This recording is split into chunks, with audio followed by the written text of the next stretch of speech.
Quel employé qui n'aimerait pas recevoir une plaque d'honneur avec la mention intégrité et capacité? Quel est cet employé qui n'aimerait pas recevoir un certificat d'honneur et mérite pour avoir fait preuve d'intégrité et du savoir?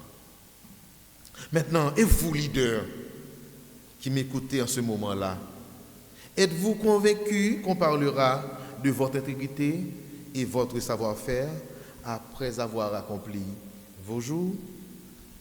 Bon, écoutez, qu'est-ce qu'on dira de vous quand vous ne serez plus aux commandes? Qu'est-ce qu'on enseignera de vous aux enfants et à la génération future après votre départ? Si vous regardez bien avec moi dans le verset 1er du psaume 78, Asaph commence pour dire: mon peuple écoute mes instructions.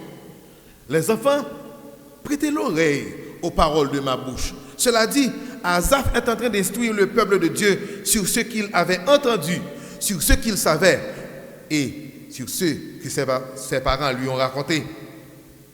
Et c'est à travers ce grand enseignement qu'Asaph exhorte la génération future à garder cette même lignée d'intégrité et du savoir. Mais vous leaders, qu'est-ce qu'on enseignera de vous comme leader quand vous serez dépouillés, déshabillés, dévêtus de vos pouvoirs?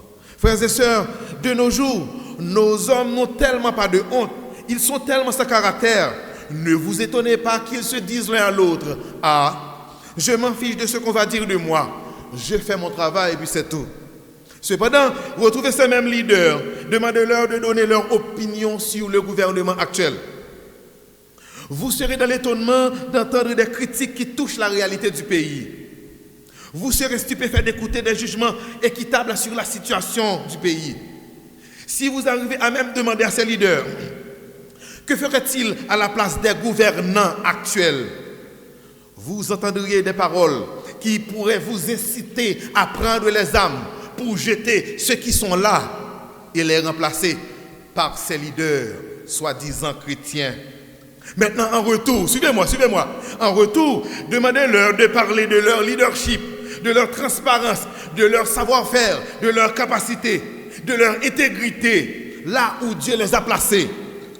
Ipso facto, vous serez chassés comme un démon. Car pour eux, c'est le diable qui pose ce genre de questions. C'est le diable qui vous a envoyé. Dans les versets 21 et 22, Jéthro dit à Moïse: choisis parmi tout le peuple des hommes capables, craignant Dieu, des hommes intègres, ennemis de la cupidité. Établis-les sur eux tous comme chefs de 1000, chefs de 100, chefs de 50 et chefs de 10. Qu'ils jugent le peuple en tout temps, qu'ils portent devant toi toutes les affaires importantes et qu'ils prononcent eux-mêmes sur les petites choses. Jéthro continue pour dire à Moïse: allège ta charge et qu'il la porte avec toi. Cher bien-aimé, à regarder la lourde tâche de Moïse face à ce peuple si nombreux, si tumultueux, il fallait que Moïse allège sa charge. Cependant, il ne pouvait pas le faire en confiant des responsabilités à des gens sans scrupules, sans intégrité, qui n'ont ni lecture, ni écriture. Non, ce serait catastrophique. Jéthro avait compris qu'il fallait nécessairement la capacité, la crainte de Dieu, l'intégrité pour qu'un leader fasse de bonnes choses sur le peuple de Dieu et qu'il puisse donner de bons résultats. Jéthro a exhorté son beau-fils à choisir des hommes capables, des hommes intègres pour diriger le peuple de Dieu. Cela dit, ce n'est pas dans le poste qu'ils vont être capables et intègres, mais depuis dans le choix, l'intégrité et le savoir-faire devait déjà se faire sentir. Et Jéthro finit pour dire à Moïse, dans les versets 23 et 24, si tu fais cela et que Dieu te donne des ordres, tu pourras y suffire et tout ce peuple parviendra heureusement à sa destination. Écoutez, Moïse pouvait dire à Jéthro: tu as à peine 24 heures depuis que tu as accepté le Dieu créateur comme le vrai Dieu. Il y a quelques instants que tu viens de connaître la voix de Dieu. Pourtant, tu me fais la morale, tu me donnes des leçons, moi qui viens de traverser l'Égypte sous les commandes de Dieu avec des centaines de milliers de gens. Mais non. Comment refuser des conseils qui font la promotion des gens intègres et capables? Puisque Moïse connaissait l'importance de l'intégrité et la capacité, dans le travail de Dieu, dans le verset 24, Moïse écouta la voix de son beau-père et fit tout ce qu'il avait dit. Mais bien aimé, quoi de plus important dans la vie que d'être un homme intègre, faisant preuve d'intelligence? Quoi de plus important d'un employé que d'être fidèle et capable? Quoi de plus nécessaire que l'intégrité de leader avec des mains intelligentes? Je vous rappelle encore une fois, David dirigea les enfants d'Israël avec un cœur intègre et les conduisit avec des mains intelligentes. Cependant, frères et sœurs, il ne revient pas à David seulement d'être intègre et intelligent comme fils de Juda. Daniel également faisait ses preuves dans un pays étranger, un pays qui n'est pas le sien. En Daniel chapitre 6, versets 3 à 4, nous voyons comment Daniel surpassait les chefs et les satrapes parce qu'il y avait en lui un esprit supérieur et le roi pensait à l'établir sur tout le royaume. Alors, les chefs et les satrapes cherchèrent une occasion d'accuser Daniel en ce qui concerne les affaires du royaume. Mais ils ne purent trouver aucune occasion ni aucune chose à reprendre parce qu'il était fidèle et qu'on n'apercevait chez lui ni faute ni rien de mauvais. Version lui second. Mais la version Semeur nous parle en ces termes. Daniel se révéla plus capable que les deux autres ministres et tous les satrapes, parce qu'il y avait en lui un esprit extraordinaire. C'est pourquoi l'empereur songeait à le mettre à la tête de tout l'empire. Alors, les autres ministres et les satrapes se mirent à chercher un motif d'accusation contre lui dans sa manière d'administrer les affaires de l'empire. Mais ils ne purent découvrir aucun motif d'accusation, ni aucune faute, car il était fidèle, de sorte qu'on ne pouvait trouver en lui ni négligence, ni faute. Qui dit mieux? Qui dit mieux? Frères et sœurs, il y a deux phrases à retenir. Daniel se révéla plus capable que les deux autres ministres et les satrapes. Et Daniel était fidèle, de sorte qu'on ne pouvait trouver en lui ni négligence, ni faute. Frères et sœurs, très souvent, les prédicateurs nous vendent la délivrance de Daniel de la fosse au lion. Ils nous font fixer seulement l'action de Dieu envers Daniel. Mais ils ne parlent presque pas de la fidélité de Daniel et les capacités exceptionnelles de Daniel dans un gouvernement étranger. Oh, bon Dieu, tu as délivré Daniel dans la fosse au lion, l'a délivré au tout. Oui! Mais quand est-ce qu'on va encourager les gens à avoir Daniel comme modèle en fidélité et l'intelligence? Quand est-ce qu'on va mettre l'accent sur la manière de Daniel d'administrer les affaires de l'Empire qui ne comporte aucune fraude, aucune faute, aucune négligence, aucun manquement de sa part? Quand est-ce qu'on va reproduire les valeurs de Daniel dans nos fonctionnements? Daniel était fidèle et capable. Daniel était honnête et propre. Daniel représentait valablement les valeurs divines. Et il était sans faille. Et par ses capacités exceptionnelles, il fait remettre respect devant nous, côté remel, côté patremen. Il y a un côté malhonnête qui vient la caille en pile dans nous, c'est que l'on montre aux faiblesses, lorsqu'on montre aux lacunes, il faut passer pour opposant, il faut passer pour ennemi, il faut passer pour un monde qui est indiscipliné et pourtant c'est au 4 mètres l'autre. Il faut passer pour un traître. Mais au moins, dites-vous que les ministres et les satrapes, les intendants, les gouverneurs n'étaient pas des amis de Daniel. Mais vous savez, ils ne purent trouver aucune faute administrative ni aucun cas d'infidélité chez Daniel. Mais bien aimés, nos ennemis peuvent témoigner de nous en bien.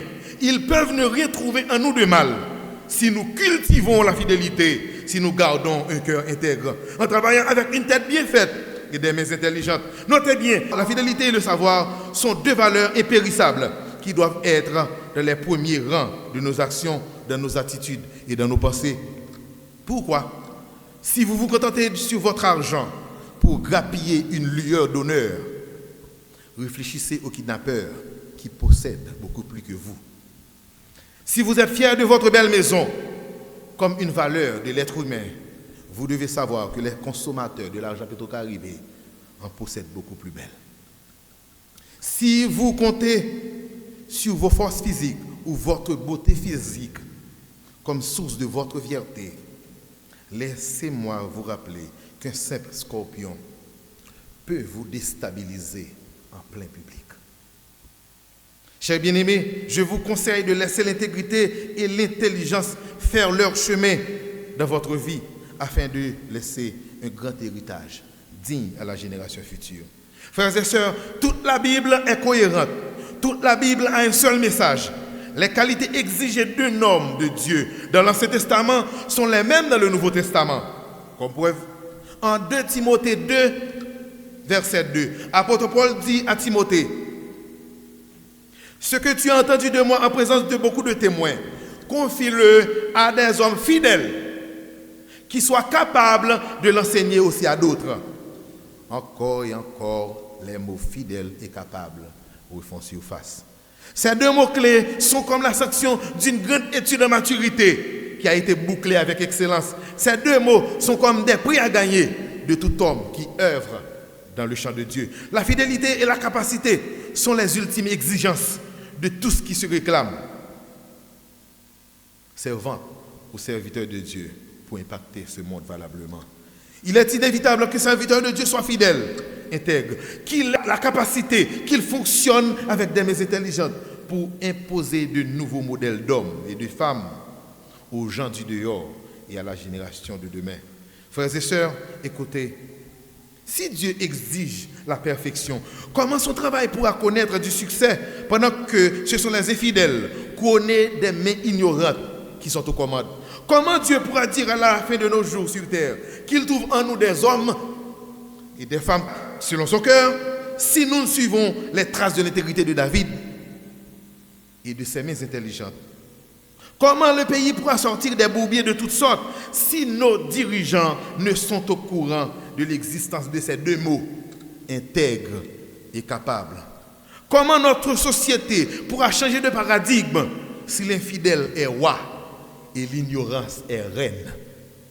Il nous faut nécessairement des hommes et des femmes capables qui soient fidèles, de transmettre les valeurs divines et morales dans le but de transformer leur communauté pour la gloire de Dieu. Frères et sœurs, pourquoi vous devez être intègres et capables? Parce que les leaders qui sont des ennemis de l'intégrité et qui possèdent des mains ignorantes se font toujours ridiculiser dans leur excès de bonne apparence. Plus ils cherchent à se faire un nom, plus ils se ridiculisent eux-mêmes. Plus ils veulent imposer leur ignorance comme loi, plus ils font augmenter les maux de tête de Monsieur Bon Sens. Pas d'humilité, pas de sagesse, pas de conservation de la paix. Si une institution a le malin plaisir d'avoir à sa tête un leader sans intégrité et sans capacité, il sera inéluctable que cette institution connaisse la panne du cerveau pour devenir ensuite la risée du monde. Chers bien-aimés, vous qui m'écoutez à travers les réseaux sociaux, arrêtez de vous faire ridiculiser par vos ignorances. Arrêtez de vous faire avoir de vos lacunes grossières. On ne pourra pas vous arrêter si vous vous taisez là où vous devez vous taire. On ne pourra pas vous condamner si vous ne faites rien au lieu d'agir avec des mains sottes. Arrêtez de vous faire ridiculiser. Arrêtez de vous dire être chrétien, mais prouvez ce que vous êtes par votre intégrité. Laissez parler votre fidélité. Arrêtez de dire que vous étiez à telle ou telle école. Ce n'est pas le plus important pour le moment. Mais laissez la société s'exprimer de vos capacités et vos intelligences. Il vaut mieux de faire preuve de capacité, d'intelligence. Et après, on verra l'importance de vous demander où étiez-vous à quelle école. Mais bien aimés, parfois on trouve des leaders qui sont intègres, mais qui n'ont aucune capacité dans ce qu'ils exercent comme tâche. Qu'est-ce que ça donne comme résultat? Ils restent avec leur cœur intègre, mais ils commettent des fautes administratives graves. Ils disent des insanités au vu de tous, dans l'objectif de vouloir bien parler. Ils font des sauts dans l'inconnu, des sauts dans l'ignorance, dans l'objectif de bien agir. Au bout du compte, l'intégrité sans la capacité ne suffit pas pour faire fonctionner une organisation ou un ministère. L'intégrité seule ne suffit pas pour être un grand leader. Et pour les gens qui ne sont pas intègres, mais bourrés de capacités dans un poste, cela donne quoi comme résultat. Ils sont devenus des champions de la corruption grâce à leur capacité. Ils sont devenus des escroqueurs, des dilapidateurs sans égal. Ils ont toujours un comportement immoral et parfois ils n'ont aucun respect pour les choses sacrées. Ce qui fait, la capacité sans l'intégrité ne saurait être suffisante pour avoir le bon fonctionnement d'une organisation ou d'un ministère. La capacité ne saurait suffire pour être un grand leader. Donc, il vous faut le mariage entre l'intégrité et la capacité pour être complet, afin de vous acquitter de votre tâche avec excellence. Il y a un proverbe qui dit, il faut être deux pour danser le tango. Il en est de même pour vous qui avez une responsabilité. Il vous faut la fidélité et la capacité pour danser la danse du succès. Frères et sœurs, la fidélité et l'intelligence sont comme les deux pieds de l'être humain. L'absence de l'un causera sans doute le boitement de la marche. La disparition des deux empêchera de se mettre debout, voire marcher. L'intégrité et la capacité sont comme les deux roues d'une motocyclette. Les deux sont indispensables pour le fonctionnement du véhicule. L'intégrité et la capacité sont comme les deux yeux d'un homme. Si les deux ne fonctionnent pas, ce sera la disparition de la lumière pour faire place aux ténèbres absolues. Frères et sœurs, nous devons déployer toutes nos forces, toute notre volonté pour cultiver l'intégrité et faire preuve des mains intelligentes. Il nous faut l'intégrité et la capacité pour agir en bonne et due forme. Nous devons être intègres et capables, non pas selon notre philosophie ou notre vision des choses, mais au regard de la parole de Dieu. Il est vrai que l'intégrité et le savoir-faire exigent parfois la souffrance et des sacrifices physiques. Mais au final, ils vous permettront à marquer votre temps positivement dans l'esprit de tout un chacun. Cultivons l'intégrité et faisons preuve de l'intelligence. Qu'il en soit ainsi. Amen.